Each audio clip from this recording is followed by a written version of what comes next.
Hi everyone. Welcome back to Aruna memories.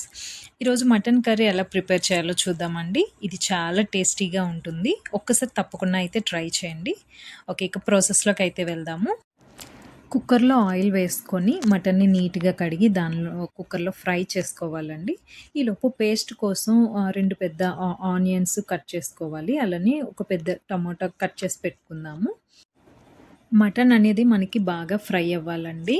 ఆయిల్‌లో మటన్‌ని బాగా fry చేసుకోవాలి. మటన్ నుంచి వచ్చిన వాటర్ అంతా డ్రై అయ్యేంత వరకు మనం ఫ్రై చేసుకుంటేనే మటన్ స్మెల్ అనేది రాకుండా బావుంటుంది.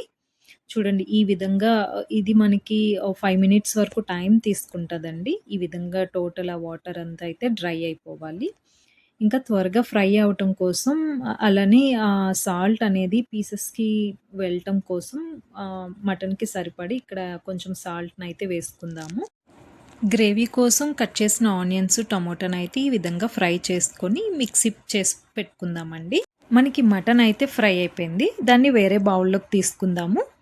ఇప్పుడు సేమ్ కుక్కర్‌లో 1 ½ స్పూన్ జింజర్ గార్లిక్ పేస్ట్‌నయితే వేసుకుందాము. ఈ పేస్ట్ అనేది మనకి బాగా ఫ్రై అయిపోవాలి ఆయిల్‌లో. చూడండి ఈ విధంగా బాగా ఫ్రై చేసుకుందాము. జింజర్ గార్లిక్ పేస్ట్ ఫ్రై అయిన తర్వాత మనము ఆనియన్, టమోటాని పేస్ట్ చేసుకున్నాం కదండీ! అది దీనిలోకి ట్రాన్స్‌ఫర్ చేసుకొని, ఈ పేస్ట్‌ని కూడా ఆయిల్‌లో బాగా ఫ్రై చేసుకోవాలండి. పేస్ట్ అనేది మనకి బాగా ఫ్రై అయితే గ్రేవీ మనకి అంత మంచి టేస్ట్‌తో వస్తుంది. మనం దీనిలో డ్రై చిల్లీ గానీ, గ్రీన్ చిల్లీ గానీ వేయలేదు. అందుకని చిల్లీ పౌడర్ అనేది మనకి కొంచెం ఎక్కువగా పడుతుంది.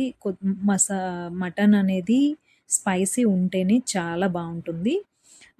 2 ½ స్పూను చిల్లీ పౌడర్ అయితే వేసుకున్నాము. అలానే 1 స్పూను గరం మసాలాని వేసుకొని, అది బాగా ఫ్రై అయిన తర్వాత మటన్ పీసెస్‌ని దానిలోకి ట్రాన్స్‌ఫర్ చేసి, మసాలా అంతా దానికి పట్టేంత వరకు మిక్స్ చేసుకొని, ఇలా పీసెస్ మునిగేంత వరకు మనం వాటర్‌నయితే యాడ్ చేసుకోవాలి.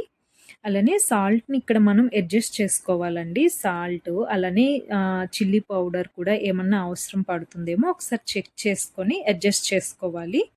ఇక్కడ నాకు కొంచెం సాల్ట్ సరిపోలేదు. అలానే కొంచెం కారం కూడా సరిపోలేదండి. అందుకే నేను కొంచెం యాడ్ చేసుకున్నాను.